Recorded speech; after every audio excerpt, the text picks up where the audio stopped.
Hello, everyone. This is Tom Fox, and I'm thrilled to welcome you to the inaugural episode of the Hill Country Artist Podcast. And as my first guest, I have Elaine Capers. Elaine, thank you so much for joining me for this podcast. No, I'm thrilled to be here. Elaine, I've wanted to do this podcast for some time. The number, quality of artists in Kerrville, Kerr County, Hunt, and the Hill Country is just amazing. And I'm so thrilled that you would come down and visit with us today about yourself. I'm very pleased to have been asked. Let's start at the beginning. Where did you grow up? Oh, grew up, born and raised in Fort Stockton, which is way west Texas on the way to El Paso, and was raised there. Could not have asked for a better place to grow up, and grew up with 17 cousins in the same town. And you couldn't swing a dead cat without hitting somebody in my family. We had, in the summertime, the museum that's there is called the Annie Riggs Museum. It's an old hotel that was run by Annie Riggs back in the late 1800s, early 1900s. And when I was a kid, it was a museum. And there was famous artists that lived there in Fort Stockton, Willie Reed Rowe. And bless her heart, she gave art lessons to the kids in Fort Stockton. And they let her have one of the hotel rooms at the Annie Riggs Museum. And you couldn't walk down the walkway to that very last room without smelling the paint and the turpentine. And I wasn't very good when I was 10 or 12, but the memories last forever. And as I became an adult, my aunt was a wonderful artist, and she had painted a picture for my mom, and it was just a picture of a yucca in bloom in the Davis Mountains. And I just loved it. And I said to my aunt, would you paint one like that for me? And she looked at me and said, no. And I was rather startled. I didn't quite know how to respond. She said, but I'll show you how. And she got me started.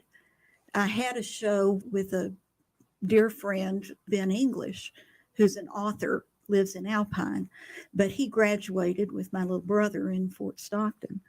And we decided it would be a cool place to go back, and he have a book signing and me have an art show that just dealt primarily with the scenes in the West Texas area. And my aunt, who at the time was suffering with dementia, got to come to the art show and the book signing. And my cousin, her daughter, had taken me aside, and she said, now, sometimes Mom says some inappropriate things, so don't be surprised or with anything she might say. Don't get your feelings hurt. I said, okay. And she came and she looked around and she said, I don't know who did these paintings, but they're wonderful. And I looked at my aunt and I said, Adelia, this is all your fault. And she looked at me, what? And I said, you're the one that got me started. And I painted all of these pictures. And she had tears well up in her eyes, and she just walked around and looked. I bet you did too. Oh, I did. I really did. So I would call Fort Stockton the Trans-Pecos. Is that what you would call it? Yes. And as unique as the Hill Country is, the Trans-Pecos is perhaps the most unique geographic part of Texas. It is, and the least populated. And so exactly that. Could you explain a little bit about what it's like to grow, first describe the geography of the Trans-Pecos, and what's it like to grow up in a place like that, recognizing that we're in the beautiful Hill Country? To grow up in West Texas, it was desert. It was hot, but it was a dry heat, as they all say. And we had swamp coolers, the evaporative air conditioners to cool our homes because there was very little humidity. If we got up over 15% humidity, it was real awful, horrible day. And growing up in a town of about 8,000, like I said, with 17 cousins around, it was a wonderful place to grow up. We had mamas on every block because our friends were on every block. And the area itself, very arid, very hot in the summer, but again, a dry heat. It snowed occasionally in the winter, so we actually had seasons. And after a rain, which didn't happen very often, the wildflowers would bloom. And the whole area would just change overnight. It was just phenomenal. And living in Pecos, I could see the Davis Mountains to the south and Balmorhea, where the big earthen swimming pool is that's spring fed. Deep end is 30 feet deep. I could see the thunderheads building up over the Davis Mountains, and we would have gone, I don't know, days and days, weeks and weeks, months without rain. And I could see those thunderheads building up over the Davis Mountains. And I would be so lonesome for rain. I would drive to Balmorhea and hope that it would come on over the mountains and I could at least turn my windshield wipers on and smell the rain and feel the rain, and then know that the pastures would just be full of wildflowers the next day. So what took you away from Fort Stockton? Did you go to school? Did you go to college? What happened next? Went to college in San Angelo and then got married and moved to Pecos. And I went to work for the state when I was in Pecos. I worked for the school district for a while, and then I worked for the state. And I was able to do a little bit of my artwork as an adult, but raising a kid and having a job and being busy as parents are, I didn't have a lot of time for it. But I showed a little bit when they'd have a little arts and crafts festival in Pecos. And my booth was always called From My Kitchen Table because that was where I worked. But in Pecos, I went to work for the state, and then I did my waltz around Texas. I started out as dispatch for the Highway Patrol, and then I moved to Brownwood, 5 years with the Highway Patrol in Pecos. Then I moved to Brownwood, 5 years with the Highway Patrol in Brownwood, and so blessed to work with so many wonderful people. And the troopers would say, "You don't mess with me, because when I tell you to do something, you better go do it." And so the troopers felt that way about me. But I promoted from Brownwood and came to Kerrville. And I was able to buy a home in Kerrville because I knew this was where I wanted to retire. And the communications facility in Kerrville closed, and so I moved to San Angelo and was the supervisor for San Angelo and Ozona. And then I promoted again and went to Dallas and had all of the North Texas communications facilities that I supervised. And an opening came available in San Antonio, which was going to put me only an hour from home. And so I lateral transfer to San Antonio and worked as a regional supervisor for that area until I retired. When did you the first time you moved to Kerrville, when was that? 2002. And when were you able to retire full-time to Kerrville? 2013. And when were you able to start your love and passion of painting as a more full-time occupation? The day after I retired, 2013. So what type of work do you like to do? Is it landscapes, portraits, animals? Tell me about your work. I do landscapes. I do animals. I do birds. I did a series of birds of prey in watercolor and do landscapes in oils. And every now and then I need a break from painting Big Bend or painting Fort Davis, and I'll paint some flowers, which is not my usual style, but it breaks things up. I went to Fort Davis for the first time 2 years ago and absolutely fell in love with it.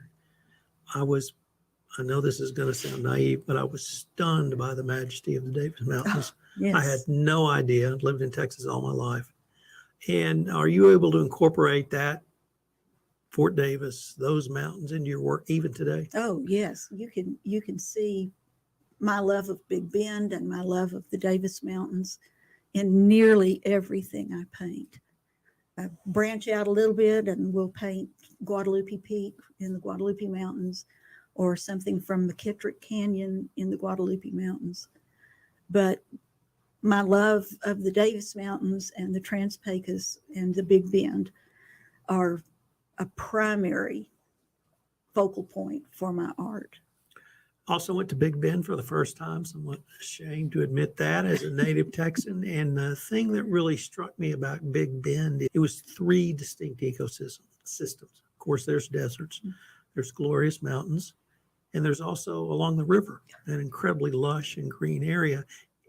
Do you paint all three of those areas, or do you specialize in one of them, or some other area that I didn't name? No, I paint all three. The standard ones that nearly everyone paints, the window that's up in the basin, and mule ears that's down close to the river, and Santa Elena Canyon that the river divides.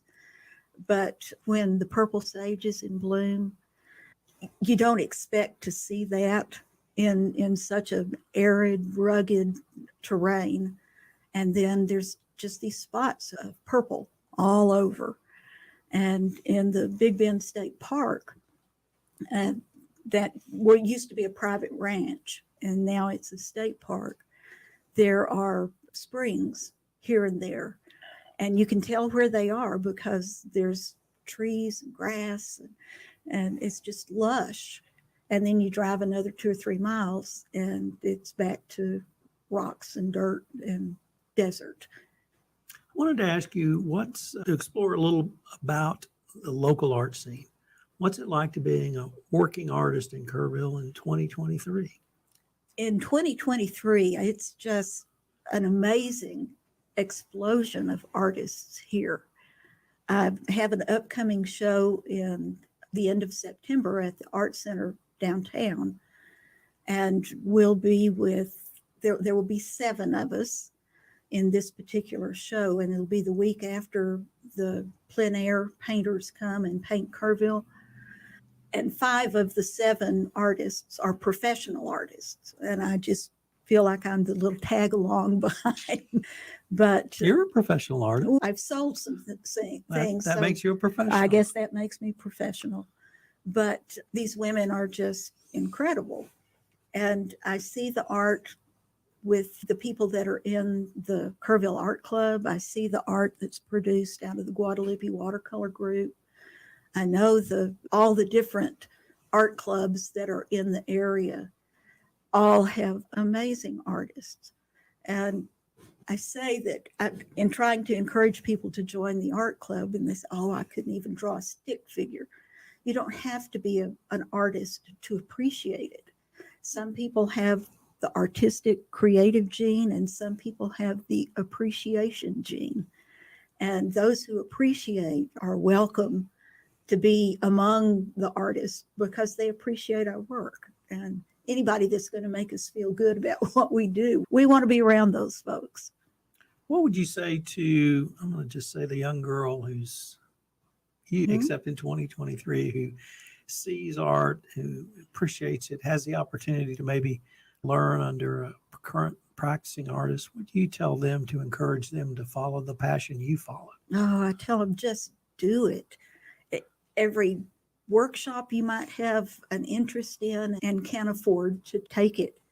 If you find somebody or a group of bodies that you can paint with and glean from those artists, learn from those artists, do it. And I used to tell my daughter growing up, she said, if you ever had a saying that was all you, it would be just do it. Because I would tell her, go clean your room, just do it. Go clean your room. Study for that test, just do it. And with artists of all levels, just do it.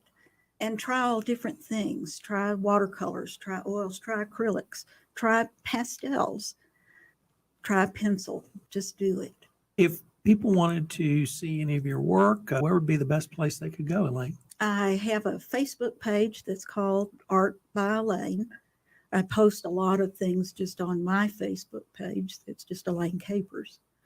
And I'm lucky enough to be able to show fairly often, either with the members show at KAC, the art club, the art center downtown, or with the art club, or with these beautiful women that I'm going to be showing with in September. And I really wanted to thank you for taking the time to visit with me, and I greatly look forward to your show in September. Thank you. I hope to see you then. All right.